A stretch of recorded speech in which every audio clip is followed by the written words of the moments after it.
Iniciando o áudio e o vídeo número 5, continuamos a estabelecer aqui quais são as ações, as condutas consideradas crimes de genocídio pela Convenção Internacional para a Prevenção e Repressão ao Crime.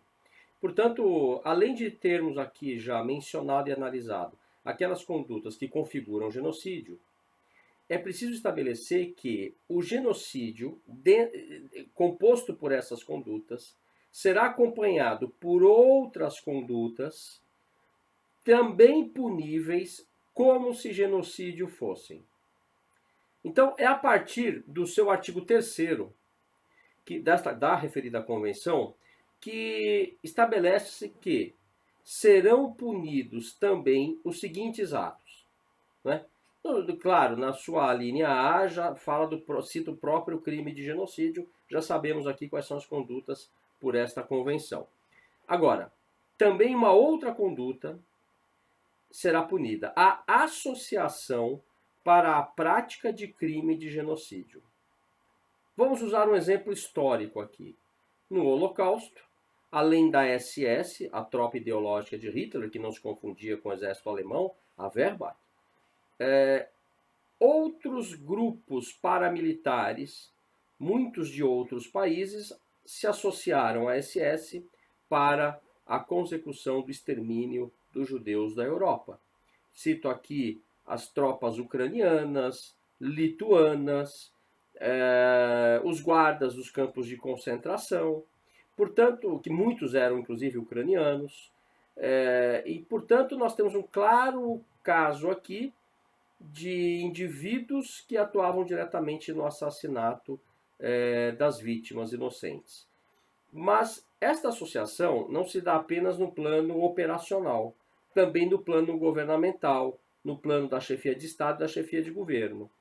Por exemplo, na França, na França ocupada, no território ocupado e também no território sob o governo fantoche de Vichy, a própria polícia francesa entregou judeus franceses aos alemães, portanto, à morte certa, antes mesmo da exigência pelos nazistas. Esta é uma situação que mostra bem esta associação para a prática de crime de genocídio, uma das condutas punidas. A terceira, da linha C, perdão, é a incitação direta e pública para cometer o genocídio. E aqui entra um tema muito discutido nos tribunais internacionais: o papel da mídia em todas as suas dimensões no auxílio ao extermínio de um povo, de um grupo humano. Então, exemplo, partindo da Segunda Guerra para cá, durante o Holocausto, o jornal Der Stürmer, ele foi que era um jornal de propaganda antissemita, carregado de ódio, até considerado pornográfico por alguns, foi dito em Nuremberg, constituiu um veículo importante para o convencimento daqueles que depois apoiaram ativamente ou por meio de omissão o extermínio dos judeus. No genocídio de Ruanda, o papel das rádios que propagavam diariamente o ódio contra os Tutsis também foi muito abordado no Tribunal Criminal Internacional para Ruanda. Mais ainda, na ex-Jugoslávia. Enfim, chegamos aqui a um tema muito debatido nas cortes internacionais de direitos humanos não criminais, como a Corte Interamericana e a Corte Europeia, e também a Corte Africana. O discurso do ódio, o hate speech.